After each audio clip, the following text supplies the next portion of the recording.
toe whatalofa atu nei vaenga le fiafi i le swafa loto lo tele maualunga au le lei o Yesu Keriso lo tatou li'i ma lo tatou whaola ia i le sila mai mo mai foi al tatou ainga le tino Keriso le au pa ia ma le au whaatuatua ia i le nei foi fiafi ia toe ofo alofa atu ai ma whaatalofa atu ia i pa ia ma le mamalu Samoa ia mai lava i ona i tutu tele ma ona i tutu taulangi ia e whaatalofa atu ne fiafi o le ne fiafi ia le ua mātou se tolu atu ma auna le tua ia le sunga ia Peniamina ia masi foi le sunga ia Manasa ia vai ane o lo pa ia whaalitala le lei ia masi foi o pa ia whaale atunu ia saustaimi ia onto atu leo le avanoa ai o le au amataina le tatou po kalame le fiafi ia i se tatalo whaftaita ma o e o le ngaluenga le tua mātou te le mawhaia lavo se mea pe au noa ma le mano lau fio. Taitaina o nganga pa ia le moli mau o le whasoa ia le nei lava fiafi o i mātou o nao ni mea whainga luenga. Ali o e ke riso le mātou tautala, mātou moli mau. Ma se fōi o le whasoina o lau fionga. Ta maa o le sini ma le whamoe moele li ia o le mātou ngā lue whatasi.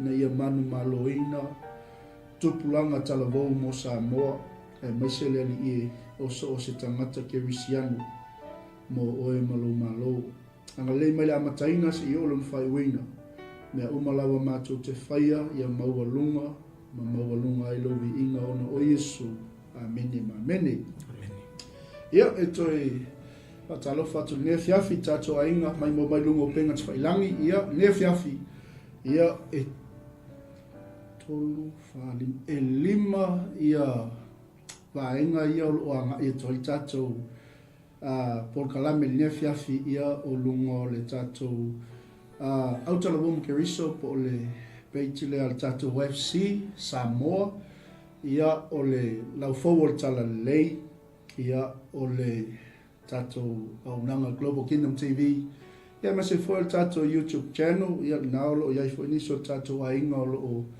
tuli mta ia foi niso tatou po kalame ia o lo anga ia toi tatou po kalame ne fiafi ia mal tatou website ia fatalo fatola ne fiafi atu malava ne i lilolo swafa i le vai ia ai o lo sila mai le li ia ne fiafi ia ni tele na wao le atu loi au na le atu se fa i lo atu la utangata ia ele oni tulanga ia au mato o mai fatasi pe na sila mai lungo le screen ia o le tupulanga tavita malanga fa lalo ia mata tu le sunga ia pen maloli malanga manuia le sunga fato ia loli se fo manuia ele le sunga ele pe fiau se fo el fato nole tatou Global TV fatalo fato ele nei vai ngole fiafi le sunga me se fo yole pa ia male mamalu lo tatou watunu ia o mafai ona mawa mai ale nei polo kalame le nei vai ngole fiafi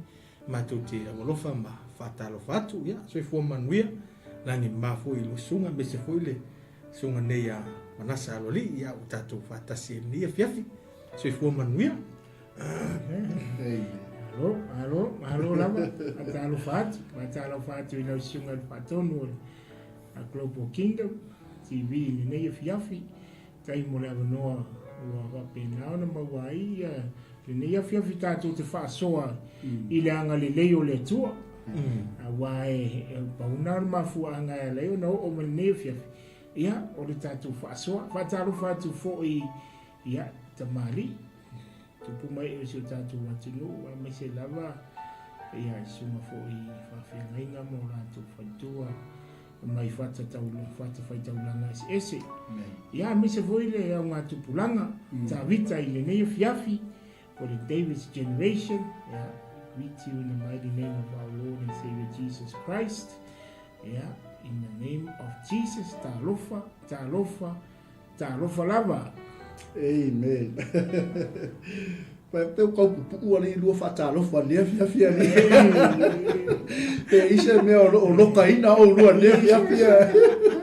atu planga ta vita se tu pulanga mata utia. Ia.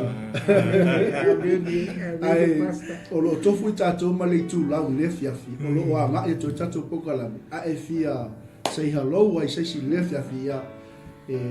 Tala lava le no lo sunga le fiafi pe se tatu ainga. Ia le o lo si o to si la mai fo le fiafi. Ia o uso au ona fo ia e o mau I Samoa. Ia le o mau le no fa tai le tu pe o so no le uso ia Manasa. O le fa tai sili le o ava no na te tala. Ai sei fa nga lulu me uma mo lona lava vi inga. Amen. Ia le tu fa talo fa tu la le fiafi ke lo le la kai kasimi muke a. A misi lo suafa ia say hi a Jesus nei po. Ia le la wai la tai. Ia umalo la minute ia umalo a. Talo fa naia, talo fa mona, talo fa la suma fa fenga inga lui, ia fa talo fa tina li ainga, mai sanapu, talo fa lava. A talo fa tele so ia Malu, ma to finia flow, ia suma ia Harry, Manny Thomas, ia suma le lia wa ia moya aia Skellen, ia mai se fo ile tina ia ana ia kopo ia ia me la lo umala di sele umala. Patalo pa cha to ne fiafi. Se furia. Ya la suma pen. Patalo fatu laile sunga la apostolo ya Joshua avia le mai mo mai lungo le tato. Alo fa pasto. Pro kala mele nei vai ngole. Le fiafi sunga fa fianga. Patalo fatu fo sunga fo mai ia semu ia visiva le mafuta mai nai fal mai to tua. Fatalo fa foi le uso ia pule maheu ia male uso ia 𝚘𝚘𝚙𝚢𝚑 ia uma vamos ver ara tem que le bueno ia ole mala wa o mai fatalofa I le sitato I tu laule ne fia fatalofa to ile sunga ia semi o tanielu talofa sunga fa ia fascina ta uso tangato yo foi mai so ile ngang we go back home tangato we le mo mai le la so que o sa we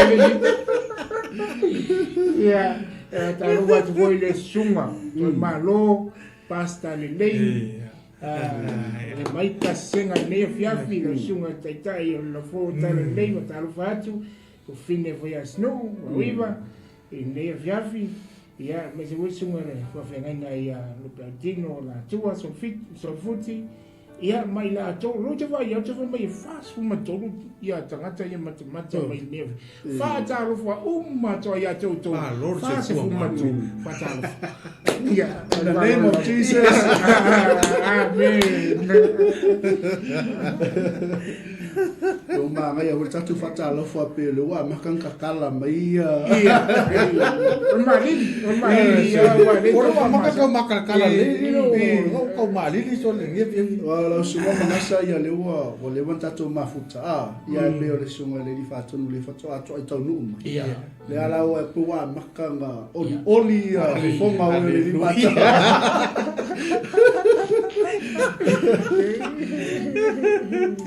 ia le tua ta lo fatia to malava le fana o pele ke riso ia le nei fiafi ia o matobo mai se I tala le tupulanga ta vita le fiafi o ne MC o sa kofe some toast ia por a fo ise me le leila o tausinga le fiafi ia awani e te wesi ise me le lei ta pena le tu mo o mo lo ainga o lau fanau lo kalisia o le fa la potupotonga le nai te iai ia por ma lo fo ngai ke au mau mai no pia ia iso se vai ngo le lo langi ia ai se fa o ngama to le tu le nei po ia ma tu te moli mau fa so te ma tu fa le le o le li ia pe ona ia tatu o tu ne fiafi ia ke lo li Manasa ia ke lo le au me uma a maka kwai ia esa o le ia esa wai nga la maka kwai I wa pe o le wa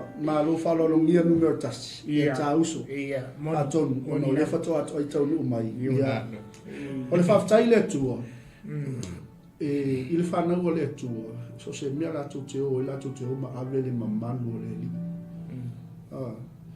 o pole ale ngao o le fale o so se no fuanga e iai lo le fana o le tua tato le langona fa tasi le mamalu o le tua ia se ui fale mua lau sunga le li fatonu a maton tato tatala ma fa soa foi i le lei au ngā tupulanga o tato fifilia le fiafi ia a o sila mai mua mai foi tato mai se lava tupulanga tala wau pe o tau sila mai ia o matou lava lea malai o lo matou ngalu ai o le tapu eina o soifua maola o tupulanga tala wau i fa o ngā mule li ma le ngā whalo Aftai na sunga ile patonu le tato o kalame le nei vai ngole fiafi ia e mana tu foi o le ua tu mo foi le tato o kalame le nei vai ngole fiafi tu sai foi male fa fisili le tu langa le tato ua ata o se si taimi ona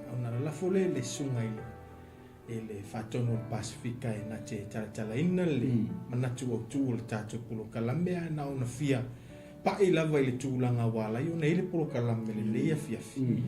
Ona o le au ngā tupulanga o le wai e le nei teimi ia ko tātou tala no fo i le tau afianga o tupulanga tala vau e le ngata i te tono si o tātou atunu.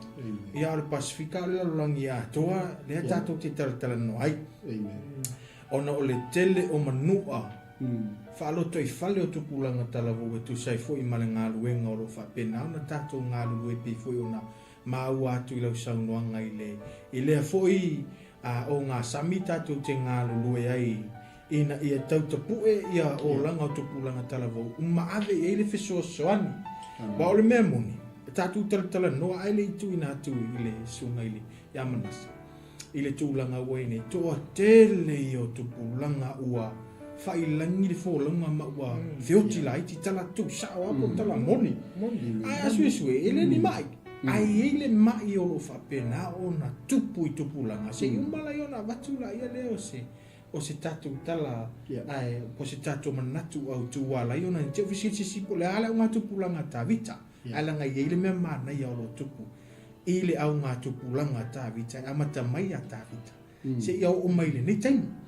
ia ai ole afianga le na o le wo ye tupulanga le taimi nei si tato tuli apu o fe le manu ai o fe foi le tupu ai fa fitau le nga tupulanga wa le foi fa longolongo mai lungo tato polo kalame e fa pe foi la tato tala no ma se tala e vatu a fa pe le na o e se tupulanga foi le ua fa longo fisili pe wa ye manatu toi pau le le taimi tato tala no ai pe ole mo foi se tali o lo fa fitau li langa ua to afia ta miti o tala no mai foi no mato fa pe atu o si mai la fa longo ma la sila se i moli atu le tali o fa fitau li mo oe ele o le tali o fa fitau li mana onga fa le tino le nai te anga i tau sa ai se i moli atu e au ona nei ia se fe auta ua mo tupu langa tala vo ele o le pule le ola le tali o fa fitau li ele o le inupia le tali le whawhitau.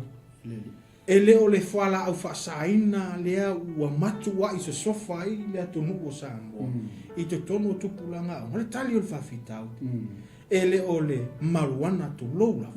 Le tali o le whawhitau. A si tau sa ili atu. Po o whea e te tau ona a ngai ai le whafo o whawhitau. Ele o le tūla whono voi. Asi o tato ua tunu le tali o whawhitau li le whapera la whaiatu la le whale o ngaina.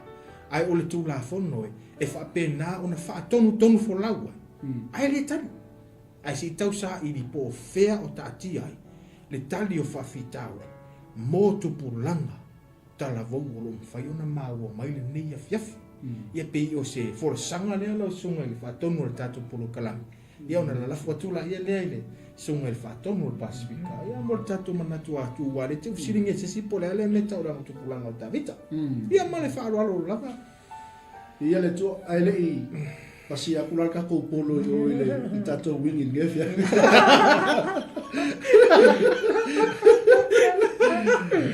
Na singa na le ono le wata ua suma pen pola usima foi asiata tu lo sofa. Le upule o le manua. Ia pe ona e sau non fa ilo ngefia fia o fa fonga mai tato ai Ngo winga ile kasi huse mang moni la tele toina manu o manu ai tupulanga talabo o le upu foi le sa eta o le ase tali po o se fofo ia le foina e failo le kama ilisi le ngai au mai ia se tato tutuli a pupe po le ale le ngei ko inga manu ai tupulanga talabo le taimi ia ai mase foi o le tali po le fofo ia o faafitauli ia malenga fa alo nas alo vaftai tai mo la no ia o te loa na wa matana to fafonga mai fo i manatu o mana fo na si atu i le ne fiafi ia e tele lava se tala noa nga i le tupulanga i le ne fiafi ia ele ngata i tupulanga ia ai au nga wala ngole upole tua ele na o se upu mo tupulanga ole upole tua e mo i tatu uma e alu manatu ile tala Yesu yo to atum fainu uma la mso ya ole upole so ya au teilo ele ai ya se si le ai ya se tamaititi samo i to tonu se ainga i samo ele i fai ai se si se tala fapia se ke so o aia e pe o le hama po feare me iai le tangata e iai aru se so uma ia o le visiri tele na I think o le afiafile ni o le visiri tele oi nei te so oi tonu e te so oi o le tato mau au tu o le tali whatatana noanga nia fiafi o le unga tupulanga ta vita e maua mai le i le ngaluenga le suma toro no fai po e lua suma lua mo le lawa e peni me fai ona e fai tawina fai po e lua suma lua ona ave e se fo ia te ia ona whatuina le e ia o ta vita e fai mo la tupu ua ia mo li tino fo ia te ia ua whaapeane ua o maua ta vita le atali o Iese o le tangata e tusa ma loo nei loto na te whaia o mea umalava o te manao iai whapeta nia whapea after removing Saul mind you that verse after removing Saul he made David the king he testified concerning him I have found David, son of Jesse, a man after my own heart. He will do everything I want him to do. Amen. Iau tilo, e la wala fai upulena, e tali atua ai, it's right there. Yeah. It's right there. Who are you setting up to be your role model? You know why I really bring this up? Because iai au kerisiano, matu tata noa fo ia manisio tupulanga i le vai aso nteni. Iai nisio kerisiano, tupulanga kerisiano, ti ngana i loa e whaale tonu ia whamtalanga Beyonce na wha. Ayo mai le teimire nei. O la e la tau te whaataita ia uma mea Beyonce wha. E la te si itia Beyonce i lunga pei, se luakua Beyonce piko i lunga ia Yesu i lisi. O la tau pese, o hulu, e whaalongo le tala Beyonce na whai. O makua i teimina o maua le whamtalanga wapena. Whaanono. O le matua i o te whaanono i lan whamtalanga na whai. Ayai tupulanga. Of course, you will think otherwise if you can't match up to the styles that she has. Yeah. If you don't have enough money to keep up, if you don't have the styles that she has, of course, you will think otherwise. Pero na sau noa te fo ile sunga ya peni le nea fiafi. Ole mena ni na umai fuai o pe o ma fo ole tali le na. Wale ya si sia tali. E na ma fo ole tali le na. O inga tu ua o ina. La mena la ina o ina ua whai ai le mawhauwhaunga le na. O e la. O a ulava. E tu ua e ta ua I ina. Se ia o a ina matua I o whaapea ifu. Ia o le jase si atari. Ala fisili tele I la fiafi le nei. O ila nai te so o I le taimine nei. A o ai fo I la e te fia so o I ai. I le taimi le nei. Kai mai o tā wita o le tangata o muli o maua le loto o le atua. After God's own heart. Why? I found a man.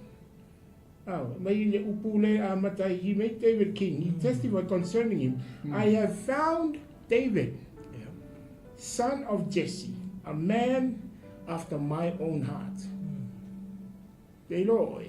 E le I whakoa filifili e le atua ia tāwita I no matua.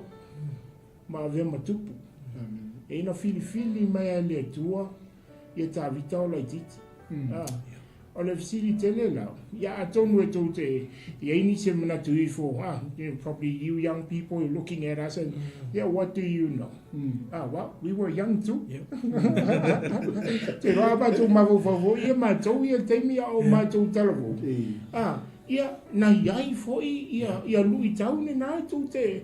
Pawan mea, ese tātou vai tau. Ai, e kukusa le leia, ia whai unga, nai tau te whiwhiri iai teimine. Ia mātou whai unga foi na mātou tau mawhai ia. I le nā vai tau, ara fisili tele la mo oe, I le neia fiafi. O le halau whiwhiri. What is your choice? Do you want to keep living to please others? To try to please what you want? Or you want to fulfill the last part of the verse? He will do everything I want him to do. Pe ole whaatata le na o tatu manatu au tū le nea fiafi. I le loto le o tā vita. Lau sunga I le teita. Amen. Aftai Malu haso vigeleli. Ole magai o mea lea lau sunga whaatonu asiata. Le o tā ua le usoia Manasa le fiafi. Ia wa tatou fua le au tū o tatou fifilia le fiafi. O le au ngā tuplanga tā vita. Lau inga kai e kaunga peika ko o le keiminga amaka mei tā vita. Ia whaasolo mai lo mo le au ngā tuplanga tā vita. Ia wai moni e au saunanga. I lo tatou tuputupa e fo I lo tatou wai taimi le talavouma le. Ia ngai e whikanga kako kau whai e peo I lātou. Ia ke rore la makula kasi wao. Wao roi ke rore ka alo yesa. Alma ngai o silia siata le ufata oto le fiafine le usoia Manasa. What is your choice? O ainga ke moro inga le keimili me italabo. O inga ua mau lunga kui le kangaka I ka kaunga e moro inga le keimini. O ai fo inga ke manga o ke so o iai. Yo ke roke leo kala mo e so kama so kinga. Yo ai ke mio ka an. Ya pe ulanga le flenka sa pa alo ya so. O makala ka kalo mai ko Jones. Yang ka manga ai ia angale mai ka I leo ma.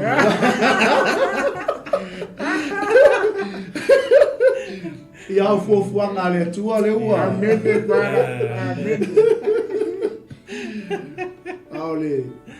Ole tūlanga na le wau a fia fo lo tol ne fa fi pe na fo sia le tūlanga le. Tala wo what is your choice? Ole ala fi feeling nga ke ia ke mini. A oi fo inga ke mauro inga ngai kai. Wa a fua ia tangata le ngata ua le usoia Manasa. Ia le ka ko ilo. O ia fianga le, ia fianga le am. Ia o tali ai fa fita uli o menga ki sa ilia. And we all believe every human being on the face of this earth is searching one thing. And that one thing, what is your choice? Ia malanga whaolo siata. And be honest, I'm being honest tonight. Go fia pay o Michael Jones o mga o ka alo Blacks. Ia lo ka alo malo le tua.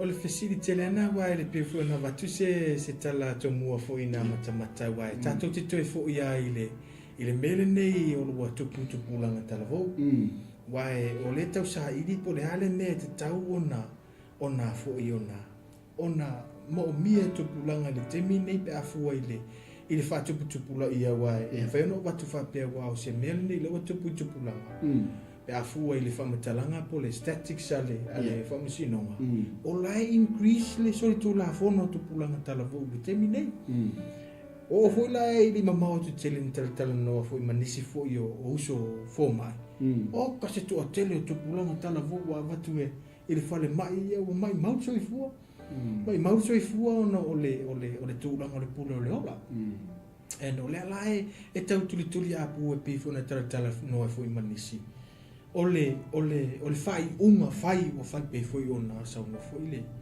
so ia na sale ne fia mali amata me foi le tulanga tato te toi foi ia la filifilinga ia pola toi se fai ia wale fai mai nga kipia le wo ia le sis filifilinga ngal por filifilinga la yai ole pule le ola ia pe fale tonu mai foi le ainga pe o te atu e matua kasel toi sola ise mai le ainga ia e kaunga walu e toni o la fia mai le stupulanga le la enjoy longa olanga la e faina inu pia tango fola fasaina so those are things come out pa pia e se filifilinga ona mafu mai e tato te toi fo ila le tato wa le fisilia tu tato tatano ole ala le me lenga ta fu ta vita ole me le ona failo le David's generation because ole tuli apu langa e to tele tangata tuli apu ta vita is now wai lo ma tangata le tupu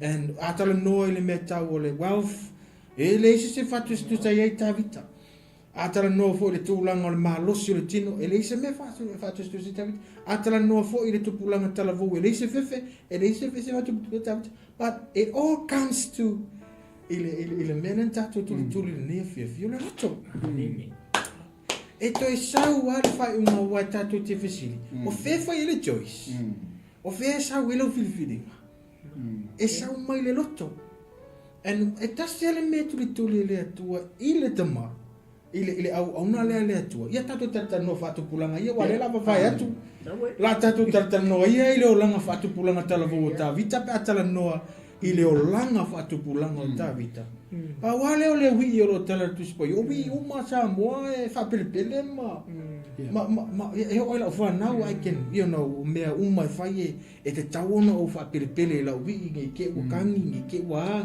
e vai pesi nge ke wo ye ai pa wale o le wi o se fa no se ainga e fa pele ma wi ai po le wi e ave o le falo e mo fa tasi mo manu ko inde make sense le toinga me ka no le longa fa tupu langa ta vita ile ona tupu anga ni te tono lo na ainga sole o faita fa pe oh my goodness la ngona lota wai a fisilingia o ai e ngafa manga ia te tono le fale o manu no watala no le fale o manu e se me manongi o se me ne mafaiona ona o talu ka ki fafisanga I mamanu I temi uma ta penanga o fe awa manu tu loa ave ai lona tamai ave tu o ka ngora fisi sili fape ki o fo ringi ka marmale ki fai fapiko ki ro la fai tau le Samuel io no uso ia matitu sa me o ka kingo ese lo inga le lei fanga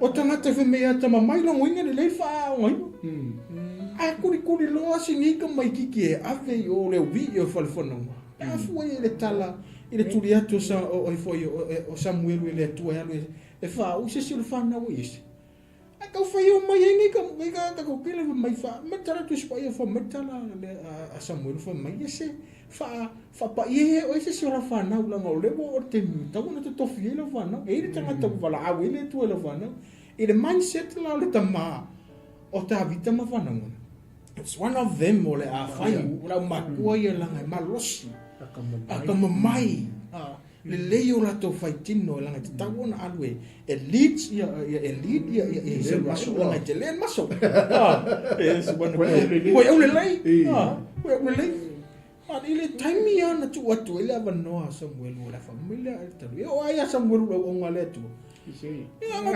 boi le tu ia Kau fai na maso ma fai mai le tu o ka manga ia le kingo mai me ka le tu no Samuel ele ai ele le mea ngalo ki fiswe langa o tangata e vai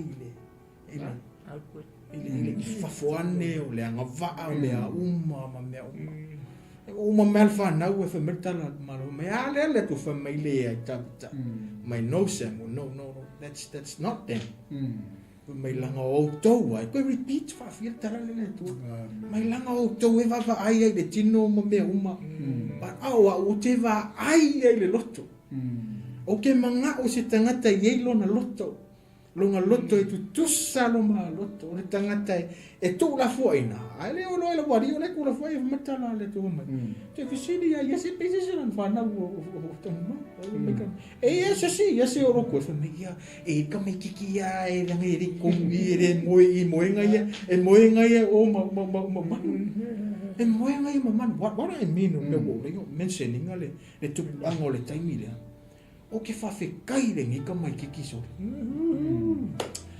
Ora mero he tangi ro ka roto foi mele ele. You know e.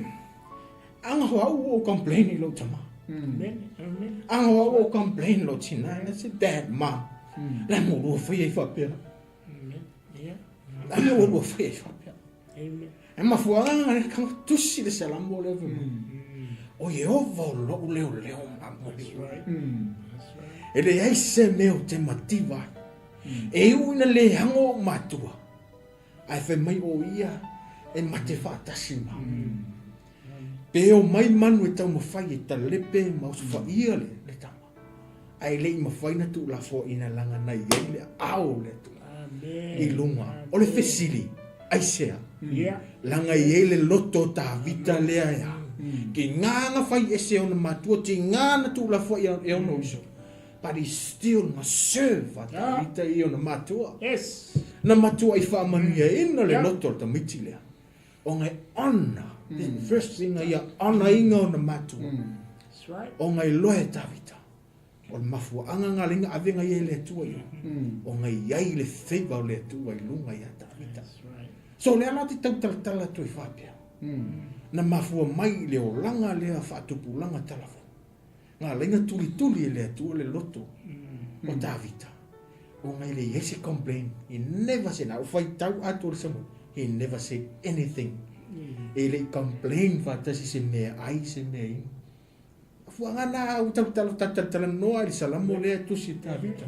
Mai e le se mea o te mativa. Mai na te ave au le mea o lo i le vau mua me moe e ma moe. E wha me ngā whai ma wha maru. Nga whai e tua ma wha malu e lango i lo uru. That's right. O ngai e iei au ma wholo le tua e muli lunga i te au. Tupu langa tala vau. Au e complain. Kuli le loto o Tavita. O le ala me o i lau whaktuanga. Serve them. Serve your parents. Honor your parents. Bo le pe whai mai o ai le whai le lei o e. Serve them. There's always a reason. E sea, langa le tuli le tua. Pea mai le loto tātou. Pea mai le loto. Pea mai o matou loto. Whātupulanga talavu. Serve pea nei o matou. O le tau kultuli atua le o langa whātalavu o Tavita. Mai I le sue e ina fo I pea o na whai atu le. O le tele o nei tupulanga talavu. O le manua mai whare. A tatu tala no le ainga o Tavita. O le ine ma e ine isi o le tupu tono la ainga. Langa le tatu te tulituli lo le tala le asa mo fe mai. A e malu I fale. E malu foi fofo wa fesili. O malu la Tavita lo na ainga. Amen. What I mean if anga malu I mangu fa bengi na fa mo le le pe fa mo. Ya malu ai ave o le o mama. Malos. Pa dia na lo nga lai. E ele au ma folo le tua langa tu sa na loto tu le tua le loto Tavita. Amen. E tau tala tu fa pena, tau tala no. Ia le tua. Malu paso, malu tufa. Alo. Ai le tu na tu le uso ya Manasa ne fiafi.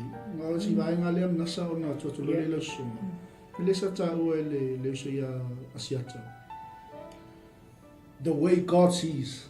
Le vai e ol perfect kanga sasi ol perfect. Ele vai la le tu le ma ke le ol mas. Ele vai le manga ngai o kokoli. Ele vai le ilo se vai po o. Lea le mele o fisila sila ile tu o le loto. O le tama ma le teini tala mo. Wa me lo loto le fia. How's your heart? Tala mo. You are not alone. Yeah. Vai ele menga mo e tabita. Vai ele menga alunga e tabita. Vai ele menga afu e tabita. Aya, ele i tu lafo I inga ele tu. So the way God sees, ele fa penga va ai alo tamama lo tina ia te oi. Ele fa penga le va ai alo fife au tu lo. Ele fa penga le va ai le la lo langi ia te oi. Ele fa penga le va ai le si tala bo ia te oi. Pe yo le mele wo ko fia ngoling sa sa no le se sia. O le va ai nga va ai le tu. Tanga le ngau o le perfecta ma sa si ko lang va. Amen dia. Au sa po lo to le fe tala bo. Ya mala nga fa lo. Alo va stai ma na ia te le ia le tala ina le sunga fo il fatto no. O le mta u pule ne yo fiafi. O le wa tatou pa isa o a ile aunga o le tatou fiafi o le loto. Amen. A mai o le loto e a fua mai ai mea uma. You know, your heart flows issues of life. O mea mai po ngai mai le loto o le tangata. Ia mana ia le wa pa ia le sunga i le whatonu le sunga director ia peni i le tūranga le ia tawita. Iei foi le pata tātou mātua. Ia wau te lo. Ia te lo le aisidia e sunga whatonu wa. Wa o lua la whanau wa. Sunga whatonu e tō whāpe. Ia aisidia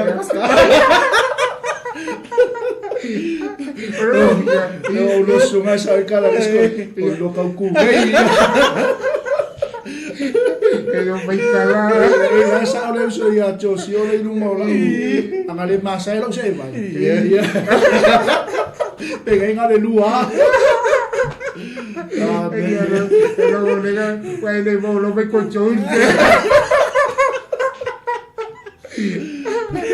anyway le mi la chala ma le pa ile wo pa ile sunga fato e foi se le sona tele i la baba ai foi ile how chesi ile tweeting yese o la fana because uma vo fau ya sola so le fa pe un malmenta tu fe la mai e ngale lo forma tua non che lo amatua a lo forma que vai cola coinga lo kama so le Zomali walu tama ole se me waka fai mo ku ai ku sara wo o me waka si fai ku ya mani me ya ka le kama ku kikia o ka li ana ka o mo to nga no ne fai le suwe nga senga sfulu nektisi ia te le me nga keli fai ala u senga wa nga ko o senga sfulu ka sanga mai ka mo ku sia nga alu e fai la u na senga sfulu anga au ia wa ia wa te la o fai au u e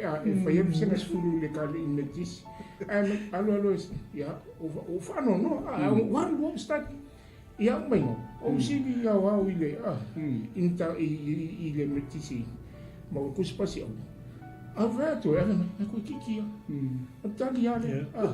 Ia na era to nga me vulete so. E mo kwa fa malinga ka so le di wo. O ma ka ku nga ka mo finga we ele va pe ma malo. Wa e o mo san. Ko nga upunga sa fa tali. E te lo. O ma na mai no o mo tu. Mo va pe. So le fa fe kai se kama. Fa fe kai na kele ngo fa mi mika. Ma tu kele ma tu wala we kai mi. Wala ku mu ya fa mi mika.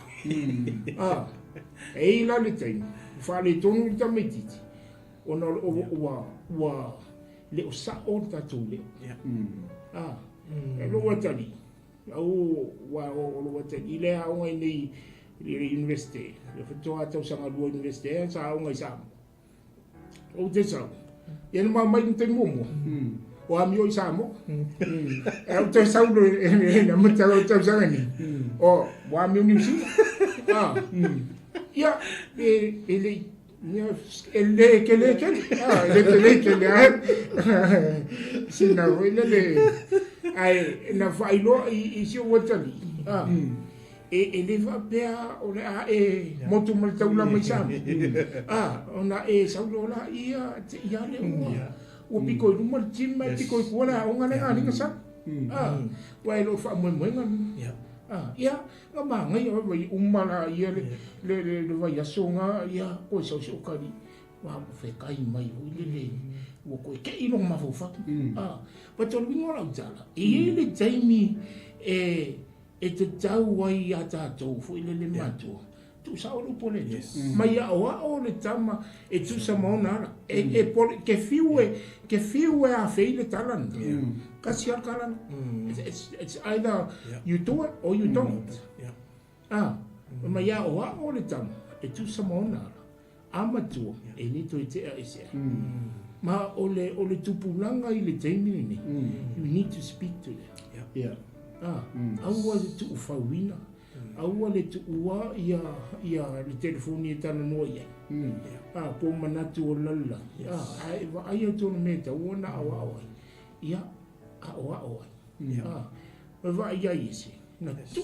moni lava fu le sang nonga le sunga faton but okay lo anga le training ia se no na tal I tu ele o mai le tala le mele wa ia ka viko le lengo Yesu ma vai le te leo le mena na sau ai le tangata na vala au ai le tua le tangata na wa o mai tu se ia o mai te mine matu ia wani tu wala uma vima faton wa o fa I lo ia le upo le tu ina ia matu mapoto ai la so ni fia ele ngata foi la I tupula ia fai tatou ngaluenga foi tatou awani tu wale ava no foi le pule mai ai ia lalla ile feliwa inon mafofa pa mai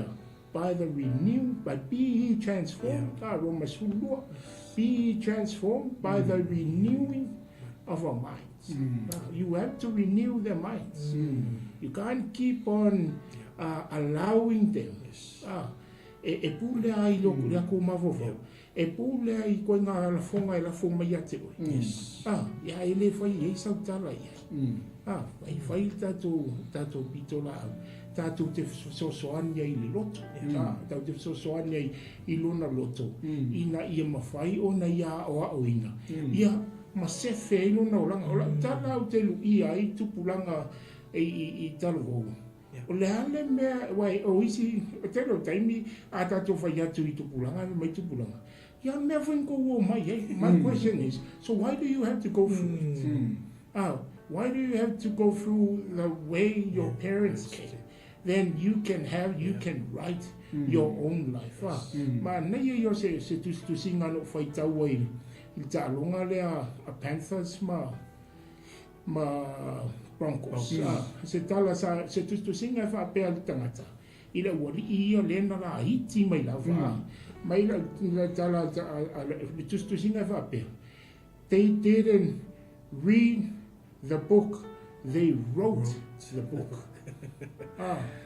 So ele inga follow le no they pussy it themselves. Because all odds against them. I say, because they were determined. Na mato I tonu yo la tolu to I say, la tu ton. O ta vita. Ile ise le es funu nei vai ngai fie tu atu. Fa tu no tatu tem. Ile loto tama no ni ta vita. Me mo fa mai is a humble man. Loto mo la mo salamo no su lo fai poiva. He is reverent. Reverent e ava lem tamalo. Ia em fai venta tu fa pe e mata u le tamalo. Ta vita o se tangata matau I le tua. Salamo suvalu fai po tolu. He is respectful. E matua I whaalo ta vita I le tua. Upule respect. Ma le upule o le reverend. Wa makanka ulaki ko o ekalesia. Wa matana le mamafateli. Aso la vo I lele nei tatu ta matu.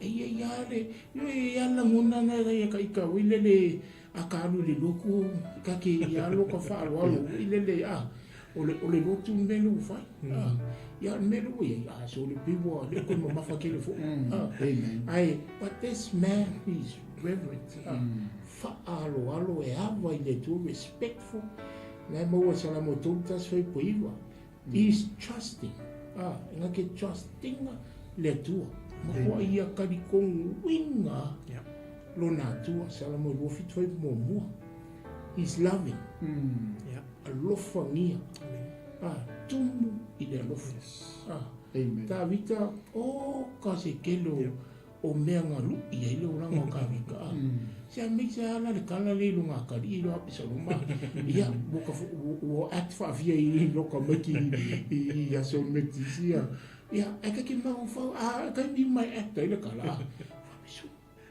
e fo ia ka vika so le lo fa ni ka mai kiki mako mi volea me ngofo fa makanga ka mama so le kom fai overflow le ia long tama ai so anga mako ai ka I fo ki ngani fo ki ai lo fa ia ta vita ia so no winga o se tangata tumu le lo fa recognition e tangata ia mana ia na te amana ia le tua he recognized God as sovereign over all o le alonga tupu la along ke le nga ho e ke le aku le tua ngai roi ele ia sa kai fa pe I foi ka vi ka o ke le aku le tua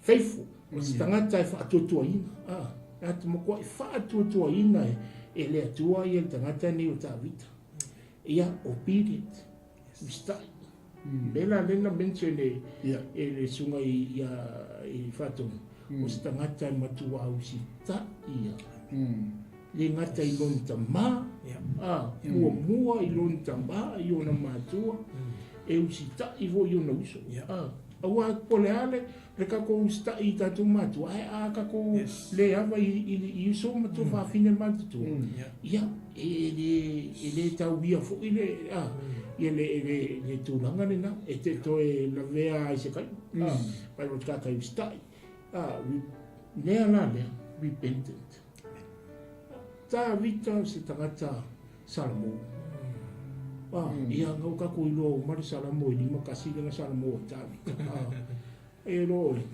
pa mai ka vika wa uma me ia kia wa uma me ye o keilo e makuale ai male ma se ka huo ngai me ia ke oele to kasi me ke manga awa nga o loko o salomo ma le loko o nuti mo a broken spirit and a broken heart is what you want so lava me ka vika pe fia afe milionga ni aulo ke wapo idea ya masenga nga me nga salamo wala meta e ke fia si la man me mun mulio devoted tu uato he is a devoted man to his God tangata na tu uato lona ola I le tua ia o mena na lai on ti va mai lo male tua wa o maua kangaka e tu sa o malo tu e pe tabita ia e pe se so watu le na lo sunga teta ia no singa vai ngale ha mule se ta ia to tu le lo sunga so o ia male kilipa ia po pro lo sunga a mo kile sei joy fa ai lo me se fulu le fa mo bulu le sumo Manasa la foi ese tala vo Kama i kusi lalo. Ya. Ya ngā mo tato umalawa. Ya mesi fwit mātua.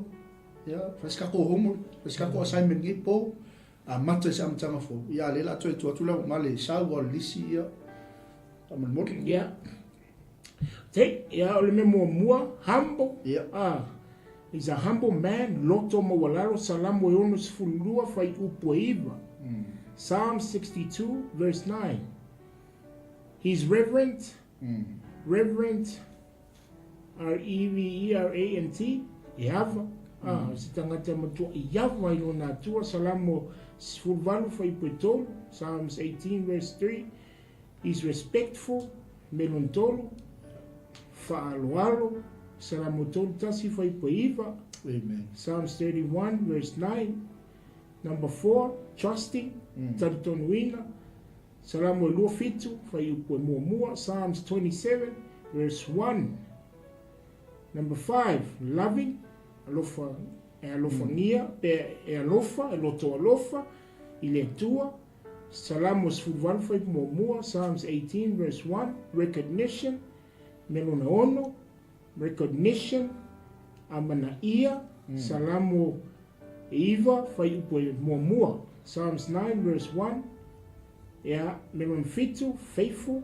Ostangata fatutuaina. Salamo lua tolu fai upue ono.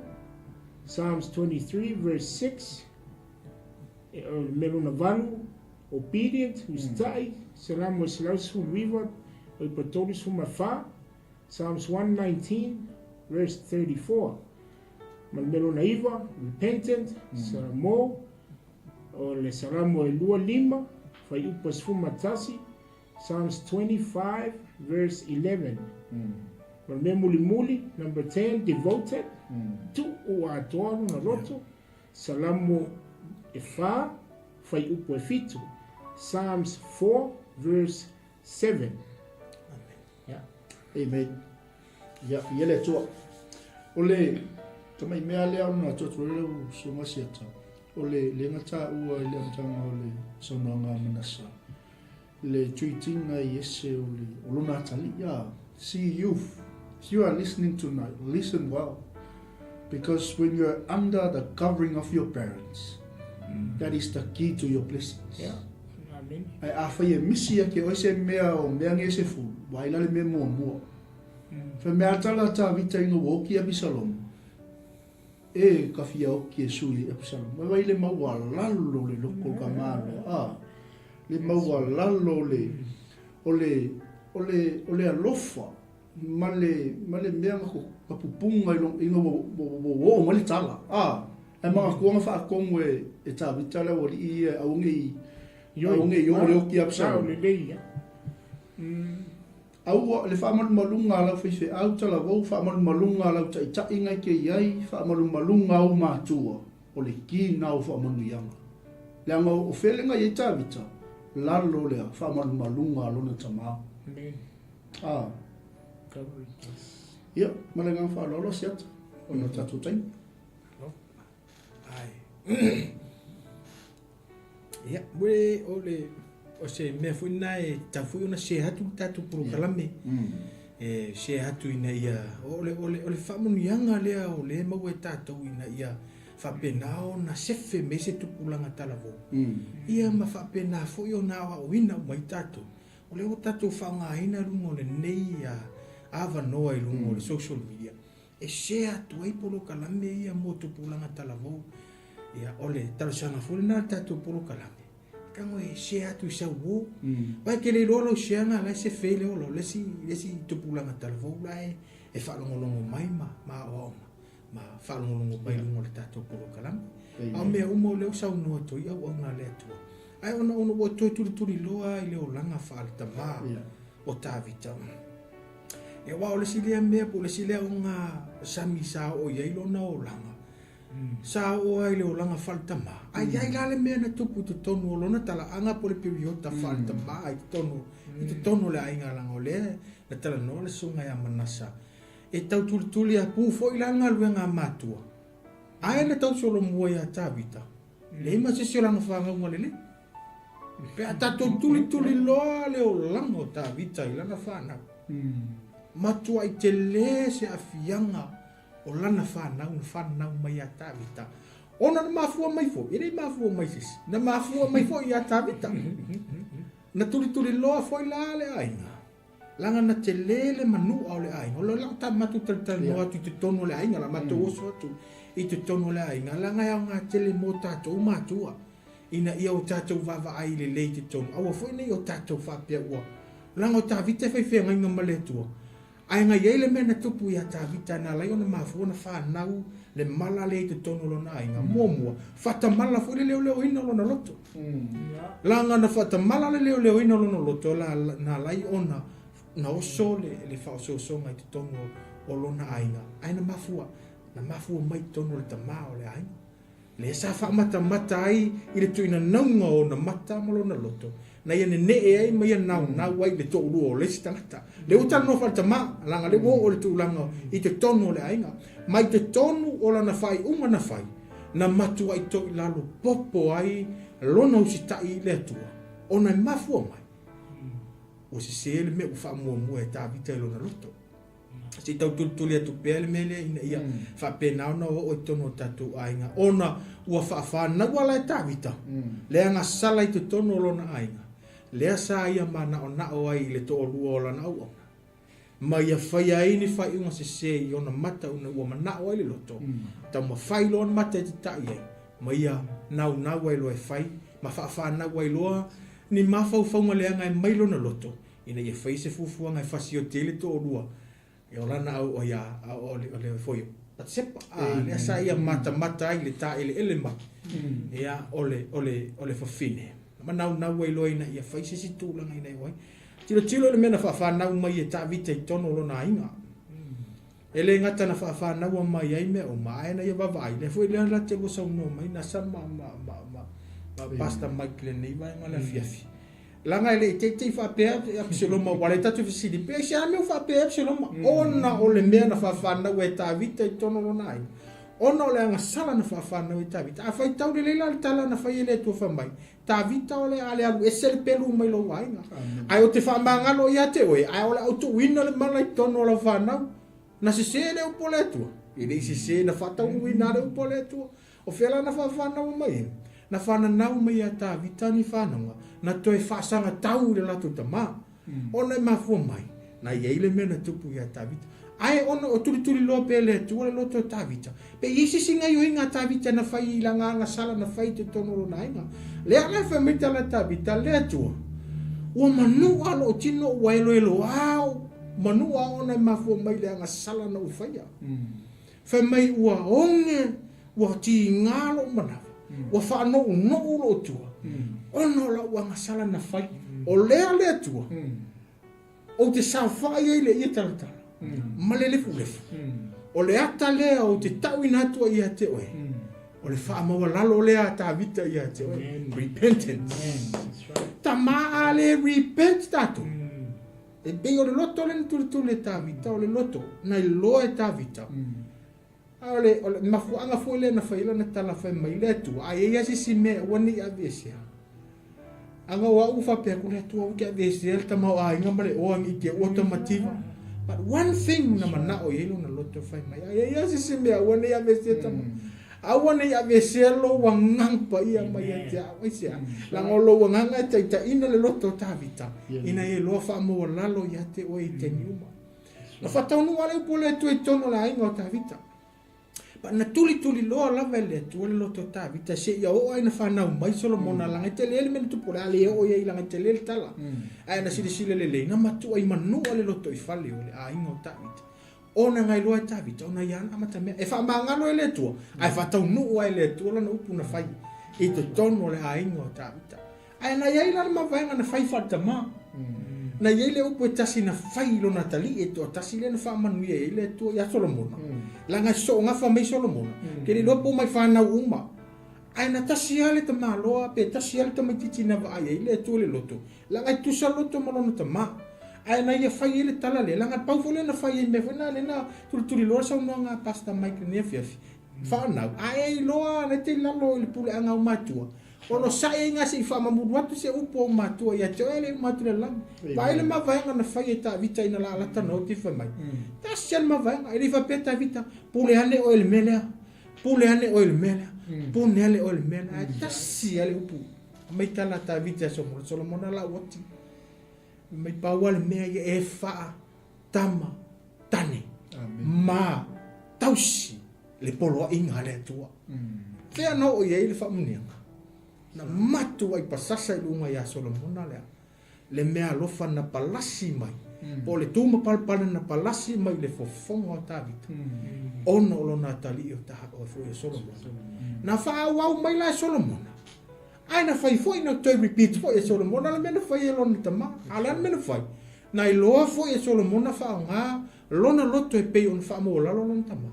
Ma ia fai e le tau langa te lela. E na te faa mo lalo. Ona va ai mamao Solomona i luma. Talo fai le sia ngā tupulanga o le au mai. Ia lea mutato mai tau mai le tala. Na matua isa sofa le nu o le atua, mawhata ape le nu o le atua. Ona o le tangata i tua tasi. Na faila na fai uma. Ai toi fai foi, ma mea na whapena ona mana o i le atua. E tu sama le loto o Solomona. Amen. O ia foi le sa ia foi le tala. Ai ei se si mea sili ona i leo leo ina. Ele o lau ta vale. Ele o lau fale. Ele o lau bank account. Ele o lau to olua. Ele o lau whanau. Ele o lau lotu. Ele fa pera le fa nga la le fa le ngai. Ai ese si me pito sili na leo leo e tato le temini tala tu sama le fina ngalo le tu le nau.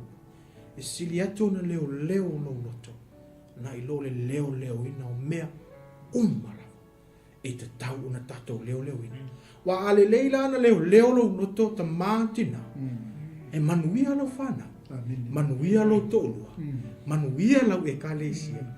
E manuia lo tonu e le to e foi na fai unga le anga foi le ta sisi nga isi ko e inga e koso isi ko e inga. E manuia lo lo ainga lo tele o lo. E lango foi ya teo. Ona mafua mai. Ona e te lo leo ma pui le leino loto. E pe o se va nga e tato te tilo ai foi le tu tono loto e fale la ainga. Ai o le mena tu le apu e le tu o le loto. O le loto ta vita pe fa pe I ona e to e saula. I le temi e anga le anga. Ma le temi tato e o ya tia. E le fa pe la o fa ya tu te a mio tono. Ai o le me fitu le atu pe anga sal. E lo fa mo wala lo. Repentance. E lo se me fa ina o se aso se tasi. O le me te ala i folo le taia. Mai fa ya tu le atua. O te fa mo wala lo ya te oe. Fa mangalo lo se se. Ta ina fa mai lo maritala tu spo ia. I tato mata o kunia fe mai lo ta vita. Ia e teu maluina. O te teu maluina la upu lo loto. Ina ia aua nei o ua masalai. Ia e fa pena se fa popo atu tato mata upa. Ina ia fa pena una tuli loa tupulanga talavo. Ma tuli loa atu na yo tatu aina. Tama tina e pei foi ona sau no atu la ona le atu. E le isi temi tatu te o ina yo tatu whanau. Awa ne e whaatari se i matua o langa matua. Bole tue whaalongo le tamiti. Ai wha ngā lo le temine.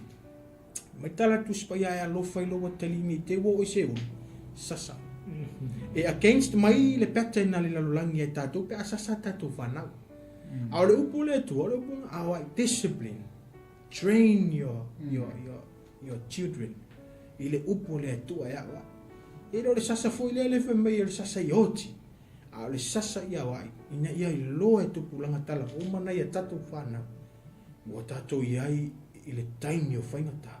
Ma le taimi ua matua I ti ngā ai. Ia le toa tele o tangata. Tuli mai le. Ina ia whiawhi tato mta upu ina ia whapenau na. Ia le atua.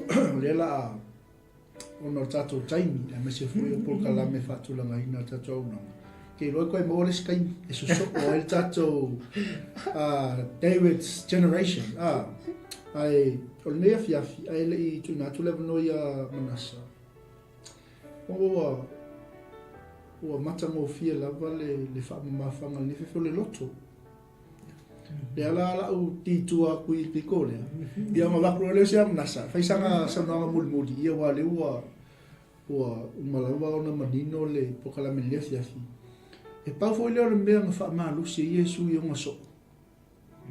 Ma whaamawhanga i le au apostol. E le koe fio le lang. Mea Iesu, aua le atu vale o tō loto. Whaatua i le atua. Whaatua fo i ake riso Iesu. A koe fo i mele ia tā vita i upu fo i le fionga pa ia le atua.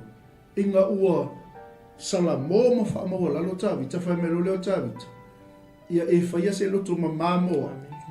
Ia e whaia fo i se loto maumoa. Wele whai ungo le e sili i loo le kiona. E o pewa e wa aise kiona. Le mea whaatusa i e tā vita lona loto. Le manga o ai ia. Ia ai la atu le usoia Manasa.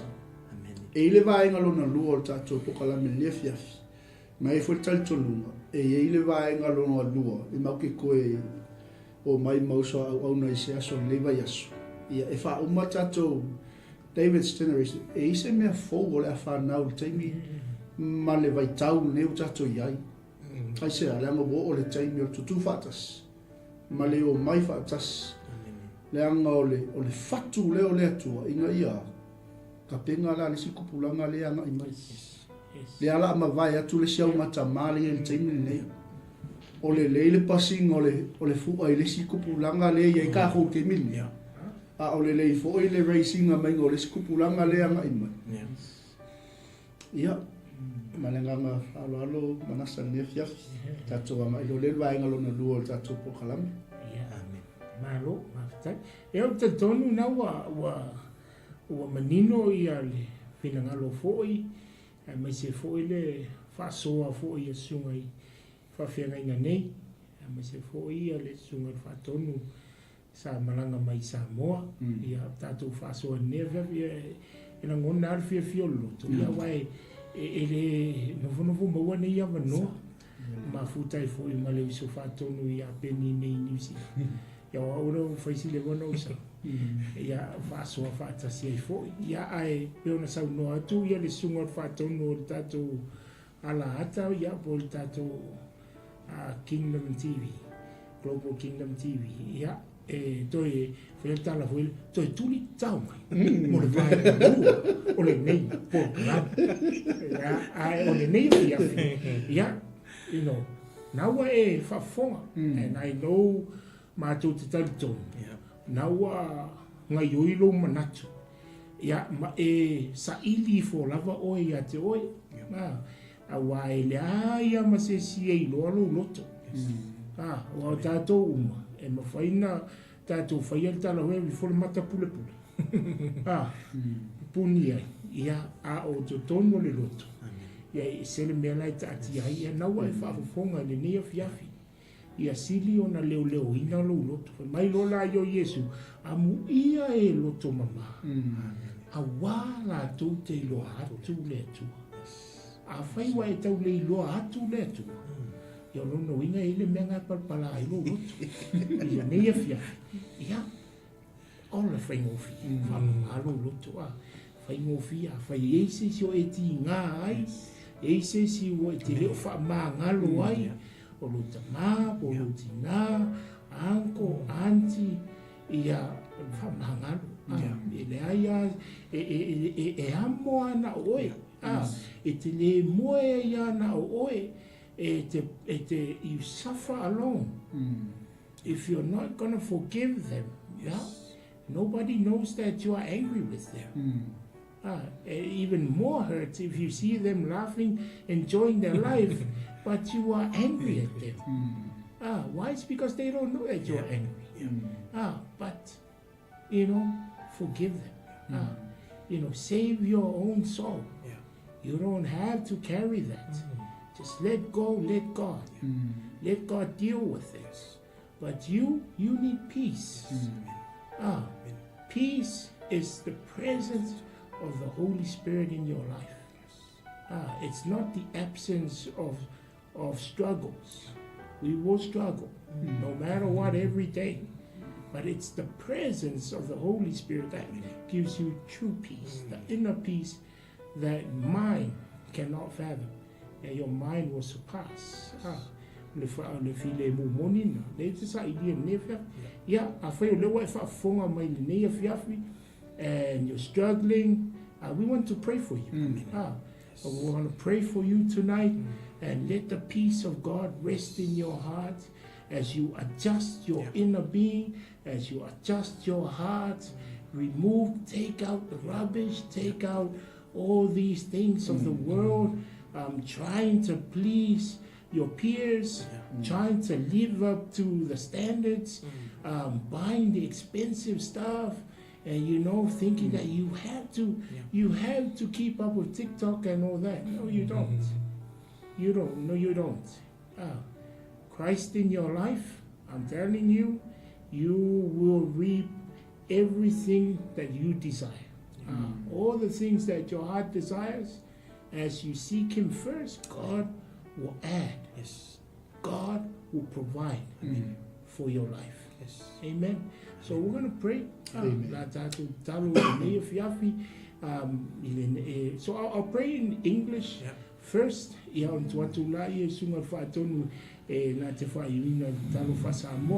But let's close our eyes. Let's pray. If that's you tonight, you know what? Just touch your phone as we pray for you. And repeat this word, Lord Jesus, I ask you, come tonight. I'm tired of this life.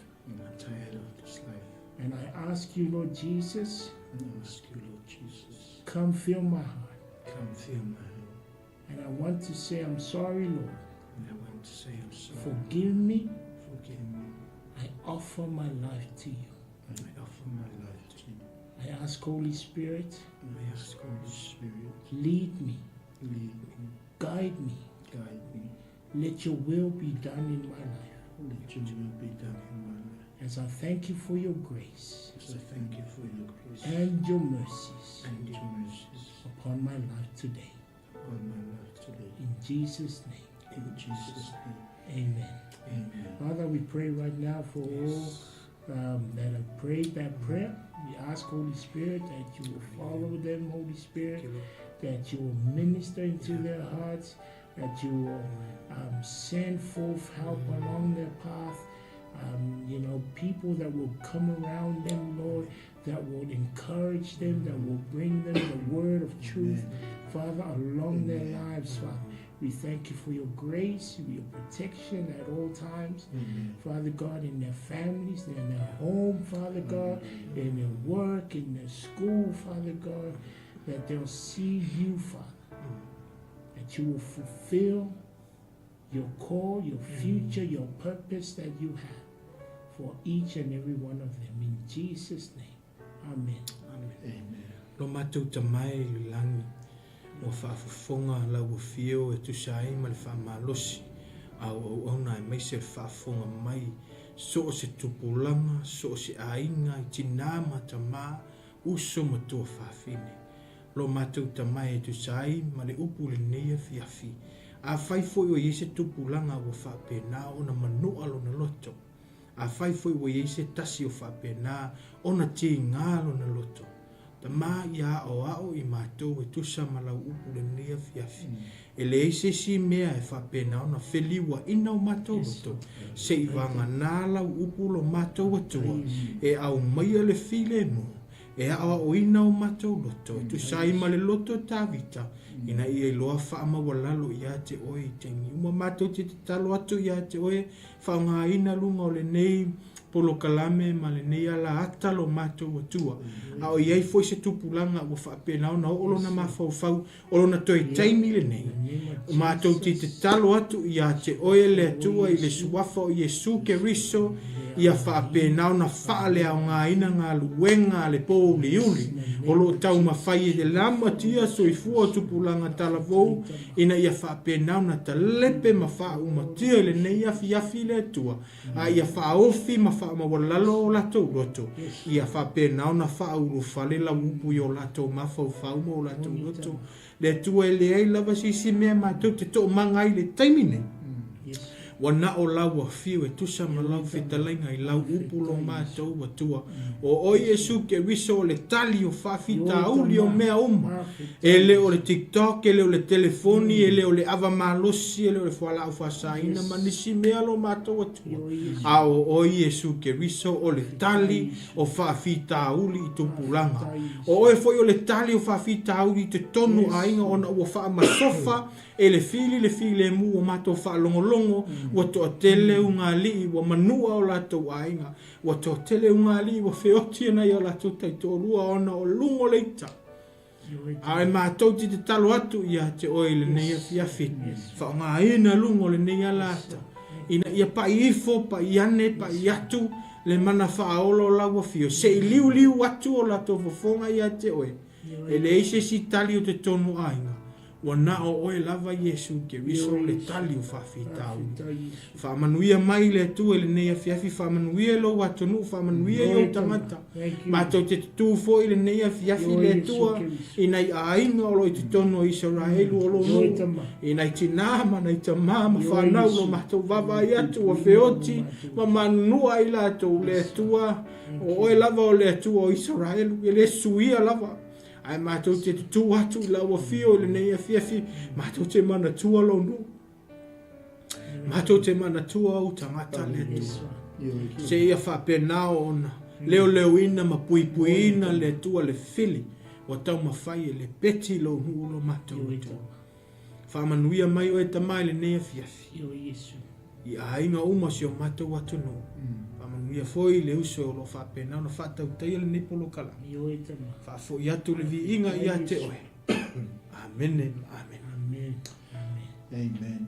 Hallelujah. Ia, so po vi ele tua. Ia te loa le to e sfulu 5 minute le to tato. La vai foi.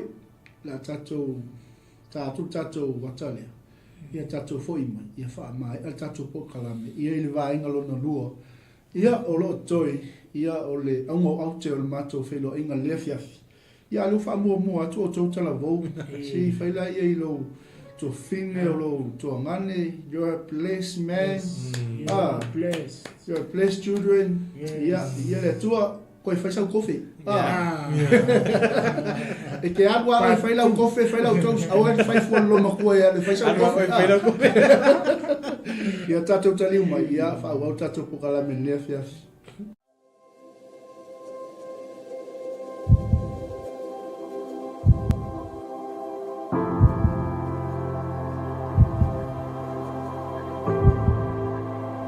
We are about change. Not just any change, but generational transformation.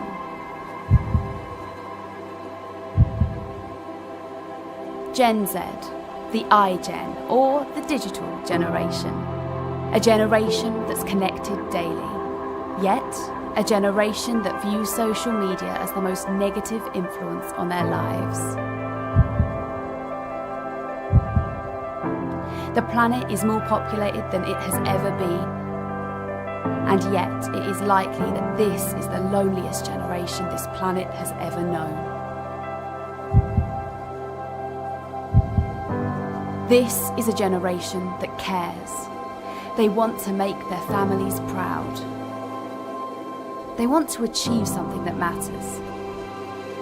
They want to become a better person, to help others. But this is also a generation that has stopped believing. Only 32% of young people believe in God.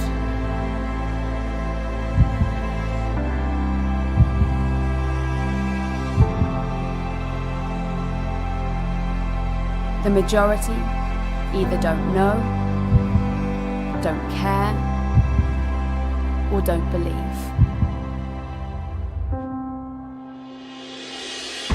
For this generation to see change, it needs change. And we are about seeing young people's lives changed by Jesus. We are about taking good news relevantly to every young person. We don't believe we should stay in our buildings.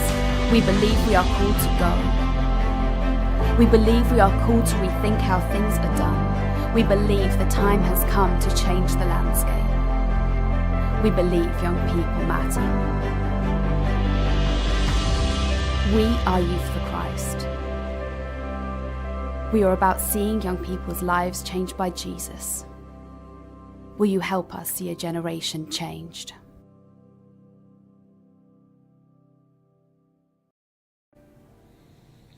Ya, ni ele tu le fiafi. Malo te lo naua. Mo fa sukala kofe. Ava yo ngai ke wala au mat ko ngai ko lum kuka ia. Awo ki so ngale kele. Ia I lona leo loto. Ia tau tele I anga I vai ngalona luo tato fatanonga le fiafi ia tu pela sunga Manasa tu lo le swafa. E mai fu kama I kilipi le anga. Ia. Sei sau noanga kilipi le o kako pe me fa solo lole. Ia, waftai mo le avanoa le sunga I le whatonu o le tātou TV. Tai mo le avanoa, ia awai e le au mawawa no whapea. E whapea na o na whamtatala tuai foi se isi pito la au. Ia o le tātou ngaruenga, iu ngaruenga whai whatas. E ala ise ia le wala awa le atua foi le ia e tasi al tātou wha moe moe. O le malo le atua ina ia o mai ile la rolangi ni le vetalai e fo Yesu o te tono nga wenga nei au ta vomo ke wiso po le Youth for Christ in the world ia wa le fala putonga I te tono la rolangi ia e fa penana ia le video le sa fa atino inatu fa alia tu nei o nga wenga na o lo fa penanga nga lulue iai por fa atinonga nga o le visiona, o tō whama maua le utaru mo ke viso. Ina ia maua e tupulanga. So o se tupulanga, so se ngangana, so o se lanu se tulou. I so o se vaenga o lalang. Ina ia la tō maua ke viso. E le whaapito la I se vaenga. Pe I fupa pe o na o ke visiana. Ia so o se ekalesia. Ya na fu o failo a toi foina o lauta mo ke viso o le it's an interdenominational organization e le o se ekalesia ai o le la o le ekalesia e va pena o na fa onga ina fa evangelia o le evangelism so o le tu te lele na ya le te fa sile fa pe la nese senga o le tavo mo ke viso ma le waiwam ia o le mea moni lau e ngā lulu e whaatasi ai ese ia anamatau o le tavo mo ke viso e moa I to tonu o le wha evangelia o ile tatu au so ile waiwam pe o la tou e la tou te ngā lulu e tele ile wha so ile tu lea whaaso o hina. Ia mga luenga e whapenao na wha misionari I to tonu o vaenga ese o lalangi. E le pela lau tavo mo ke viso, la. Ia e whaua I to tonu o so se atunu e wala awe I le tu e whapenao na mawe ia ni tupulanga e whaatino in. Pela sa moa, e lea whamanino pea. Pela sa moa, e mo e tau o lau tavo mo ke viso I sa moa. Ai ele o atu ni palalangi se tulo po ni tangata mai America e o te no foi Samo e faia le ministry for Samo e rana e le atu nuia le la to ministry ale Youth for Christ ia wa mena e ni si wele le fa si va pe ia o la international ia rono winga te tauna so ani mai ia o le me mondila le tu sunga fato ia sa o yai fo I le fo ia I luma atu e tania le atu nuia ia la tou lava le whaatinonga o le whaevangalia ina o tupulanga taravou so o mena I te whaavai matamata I le video le o le whaatinonga na o le visiona o tō whamamao le na o le avenga o tupulanga o le ava noi so o tupulanga ia e ala ese la ia o te loa ia petu atu pele sunga le whaatongi e nā te whamtatala ina la ngā luenga whaatino ia whailoa I le whaevangalia ina lo tupulanga. Amen. Aftai, ia, o le aftai mo le whaamamana mai na le sunga I Manasa o whapenau na vea ma whaatonu o le tātou ngā luenga le Pasifika ia e pe I ona tau talatala atu ma whamatala atu le tūlanga foi o le ngā luenga mo le temi nei. O lo whapena o na a ngai tatou ngā luenga le Youth for Christ Samoa. E peifu e na saunu atu mana sa i te tonu lava i le tatou atu no. O lea ua atu i te tonu o haonga. Amen. Ma o le temi nei, o lea ua atu le se fulu tolu o haonga. E tau au fia ai ia le haonga mawalunga po o kolisi te tonu o le tatou polo kalame. Whaapea foi, ma nisi o haonga a le primary level. Ia po whanau la iti. O lea la ua a whapena o na ngā lulu e le tatou ngā luenga i te tonu Samoa. Ina ia whapena o na whesoasoani pe wha e vangelia ina ia le tūlanga o tupulanga talavo i te tonu a onga. E tu sai fo ima le tatou ngā luenga o lea lae e a fo e mwhaile malo o ngā onga i le kuatale nei lo na tonu. Toia ena i le vai aso fau pe au lia le angani leo lea tu. Ona toi wha au fuila ia lea o ngā luenga le tatou ngā luenga le Youth for Christ i tono Samoa. I lona vaenga ia po e vaenga le o tofi lava latou e tau le school ministry. E latou te anga i tono aonga. E whaapea foila matu tono e ka lesia. O lo whaapea naona ngā lulu e whaatasi manai whaafea ngainga i te tono e ka lesia. Nisio e ka lesia. E tau au fia ai e le nao se tasi se e ka lesia o lo anga. E le tatou ngā luenga e te tono tupulanga talavou wa e a fia ai le e whakasa.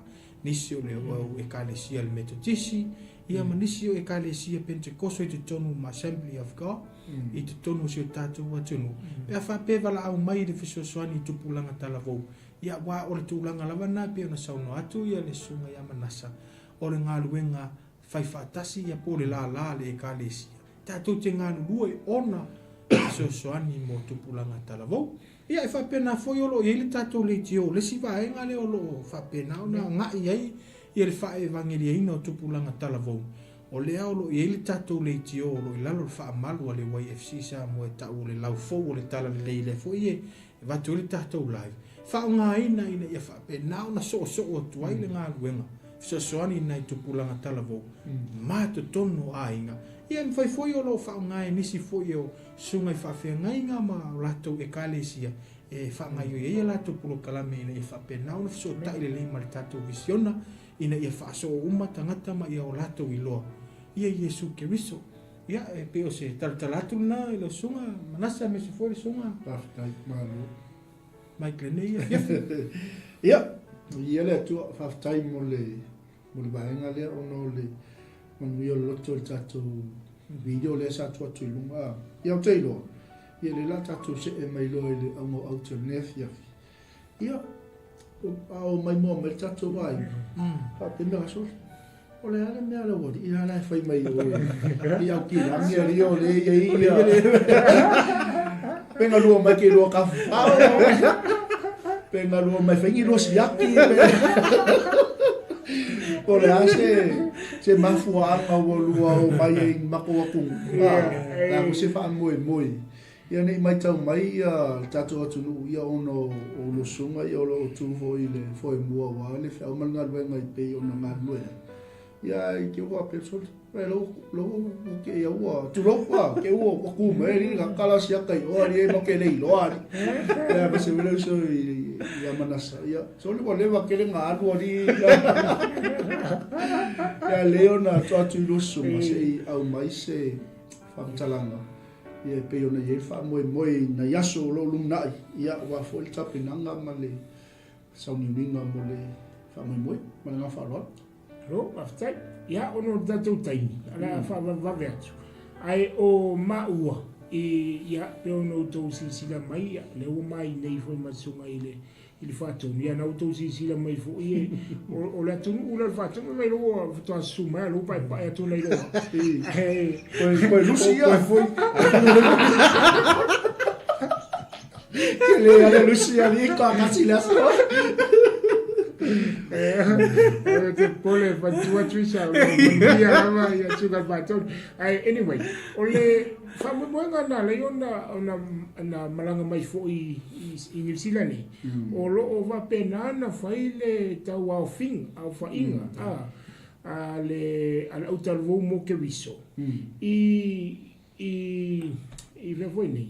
le atunu o Netherlands ona la o le COVID mo fai esi tele o tau fai ngalea ia po le General Assembly le au tau mo ke wiso ile na lo langi ia a male se lau was fulu atunu ia i tonu ia lau tau mo ke wiso ia wa fai si le to fai tau mo COVID sa tau fia o lela o ia i fa mo ngai fa pena ona fa tino i Netherlands ia le fon tanga tele le au tau mo ke wiso ia le wa lai ona mau o mai mare sunga i fa tonu i nei e fa pena na fa ia ma tau masui o Pacifica ile tutonu o le General Assembly ia por fon tanga tele le nei au tau mo ke wiso e fa ia tai tolu tau sanga ma fatina ia o le lava ona o faisi leva ile fa ile to fa tino ina na ngata mai ile fono i mai ia o le lava to fa ia ile tu le le nga ia to i Netherlands ia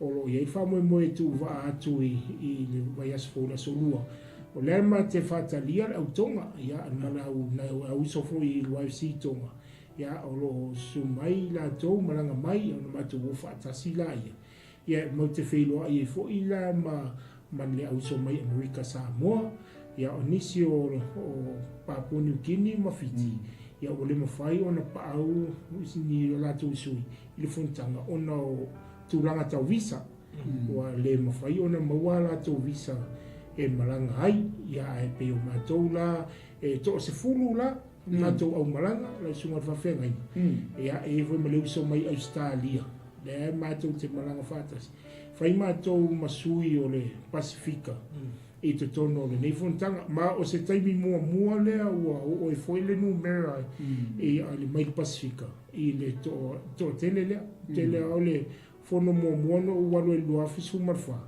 ia na o au lava mai Pacifica o i to lua ma o marfiti ma le si so fiti sa ia o le fono na mavai atu i lua fisu marfitu ia to lua ma ua foi nei o mala Amerika Samoa ma le sunga ia vesa ia o se te mo la nei le wa ma ua se nu foi numero ono langa leo le tua ia na va forma e le fai mo fie ma o me ia o fai va venga foi le tu na la ia na maua ia ma tu pasisi ia ma tu te o i le nei fontanga fa fta ia i le tua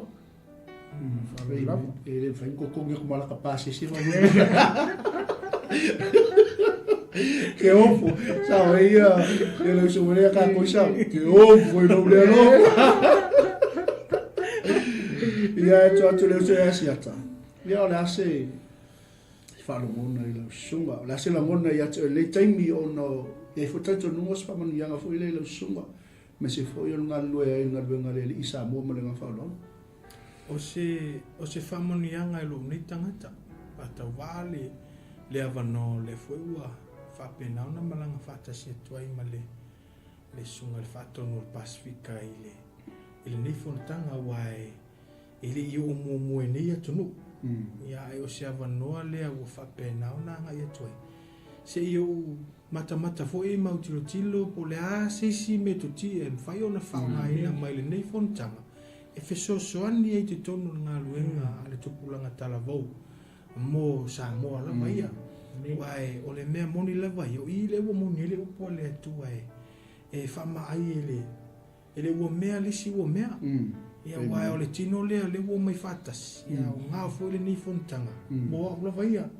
ina ia ma fai ona o fa longo ia ma se pu e mai foi i le tulanga foi le fa soa ana iuso foi o lo fa pena ona tawa veina le nga luenga i le international level ia ma fai foi ona pu e mai ai nisi o metutia ma nisi foi o foi o ma fau ina ia fa pena no so soni mo tupulanga talavo ai o le mea pitasili na na taua e wa look forward ia ina ia fa pena na ngani fono mo o la vai le ngaluenga i tonu se tatu o tenu fa tai foi le uso ia Manasa o lo fa pena na va ia le tatu foi pitola au nei Pacifica ia ona ole fama iten le ia wa foi nei tatu i tulangi nei Pacifica ia le fai ona tu va fata se tu in manisi uso tonga mfiti ma nei Pacifica ai pio na mona ta ina nae ina ia fa pena ona fa manu ia mai le loto mai le il fontanga o le anga ia tu ia aftai lau suka siata mo le vaenga lea ia lua lofa ia mga kua mai ia ke ofo ia o mua ele sia vangoa mo kaika ai aftai mo le whailoina o le langona ma le whaanga etia ia ono se avano le lei o se whaamanianga fo se iwa ai ia a wafo inisi e ona e sau no le fia ia lo suma Manasa ia te lo le no le atu na atu lo i su ia a fo sau na muli ia me se fo io le mai mo mai o tatu ainga mai se lava ia le au tala vou mo le lalulangi a toa le au tala vou mo le Pasifika le au tala vou mo Samoa ia ma le nganga whaaloalo me se fo ia fo mai mo matina ma le na whaalo tolo ia no fo le mo lieni alo fanga mo le po mo la tau ia me se fo tu sa pe le fo kwa sa le fa tonu ni ia ka penga mo le pe alo fanga kai la para na whaaloalo ia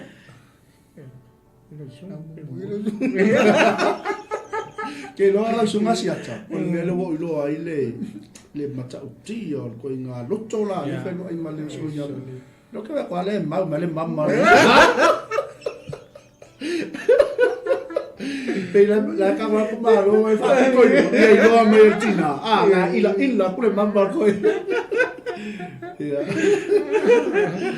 ia voye moni lava po le avo ia le no lo foi le ia misia la misia foi maftanga ma tina ra inga ia me se foi ia la fine a le ne fia mo le tu fa teitel na i to upu muli ia na wa fa funga te lo foi le voi te mai mo i lungo o le penga te fai langi i post te va pena antu mai e le uta mo ke viso i samo pita le uta mo ke viso i to tonu a onga e pe ole nganga tele ale le uta mo ke viso ina ia maua le avanoa e fa so o ina umai ia pe maua le avanoa o ai le porkalame ia onga uma i to tono samo ai ngate ia po ia o sa vai fo a wai na paua te me whaino o isa wai ia tai tasi tai lua tai tolu tau sanga ia ona e whaisi tau ngata a wa au ia le sa vali fo ile lea ia pe o le ngangale na fo ile le ne fia ia na o to sila me momo lau te talo mo mia i o lau te talo mantua tupulanga si o tatu o to i nei New Zealand ia tele le opportunity e me toina tele le avano foi le o Samoa ia e fai asi limite o avano e mo weninga luenga ia me se vo i tupulanga o Samoa ia e mo mia la talo ina ia fa pena na ia le ao le tua i lungo tupulanga i si o tatu watunu ina ia fa pena ona latou mauaina le fina ngalo le tua ma fa manuyanga le tua o lo fa pena ona fola mai la na mo i latou tai totasi ia be ole wa uina talo tele fo ile le muli ne fia ia ele ngate samu ia mo se tolo Pasifika ia na o to va fo i te vi foi le te moana tilo ia tunu o ie te tele ia ngalo ia tatu o le ele fa o ia na ulu tele ia le sipito Vanuatu le sipito Papua New Guinea ia na o to vai va ta o Papua New Guinea te minei ele o mo se no fo fer fan ia mo ia la te talo o le ngaluenga na lo penao na ia fa mo ina ia so o Pasifika ia tati ia la uta mo ke viso ia so o ia Pasifika ona fa so o ina tupulanga amen wane na ona wele fa mo ile avamale mal fala fa sai ai la toilo o Yesu walta ia pe o le ngangane na i le nei fiafi ia na vo fa foto si ai te me o to isamo fai rally sa wa si po stofi e pe o sa una tala ia fa malo tu si to ro tiri ia me se vola fine pa ne fiafi ia me se voin ma tu ainga e wa tai lava ia tai foi mo le vano la sunga le fatonu o tato pro kalame vai foi una ma sa vali mai ai e so soani foi ia e tulanga foi o le nai tupulanga talavou ia me se foi o le malanga e pe ona a tapena tuai ia nei taimi ia mo le tuelo faanga i matu ainga uma na ia matu taitolua ia mafanau ia me se foi ia ainga me se foi ia le tato ngā luenga i Samoa ia mo le atu o faanga lau sunga i leo lo fa pena no vai tato ngā luenga ia tawai malo le senga ma lau tim manu ia foi tapenanga mo tato ngā luenga i le aso tofi nei ia me se foi o le tato ainga nei ia manu ia foi le ia o lo kalame o lo fa pena na tu sa o turunga tato Global TV ia fa manu ia le le o nanga. Amen. Ia, whaftai atu ne fiafi, le sunga Manasa, me se foi asiata o no whaunu ino ro taimi. E whamata foi a whaingo fie, ia ai o nei au noa nei tate na o lawa, ia ono le o loto lawa i talabo. Ia, na ia se sao fo e tato whainga paanga, ia ma tato ngā lulu e mo le tino ke riso ma le manu le atua. Ia il nei foi atu nu o Aotearoa matou au mauai.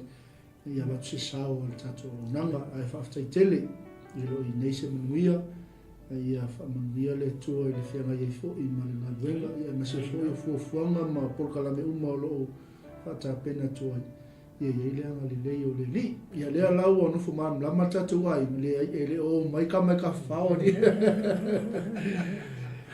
ia le tua mo le atu le ngā whaftai tele tato ainga le tino ke riso lau whatotua ma le au pele o le au paia ia ono loto taimi ma o lalo lava mato loto ina ia tutu la au atu ma lava le tatou ngā luenga whai whatas ia pei ona tufam whasoa atu soa au auna ia o le tele o tupulanga talavou o manunu a mai lava i tutono o tatou loto i fale si fai tono o tatou a inga tulou ia tatou ngā lue whatas na ia whatu la i lato e ma vai atu i tātou ia ua le lei se oso o tapena mo i lātou ia wangi koe fo ingai ka meke koe a maka mai le menka kou a maka mai ai ia le lei on tapena i lātou ia awa inga ia sawa le lako pasingo le tala le lei ia ai o le nei taimi mo le atu le ngā whaatai tele i au auna le atua o lo mātou ngā lue fo i ma whaipaanga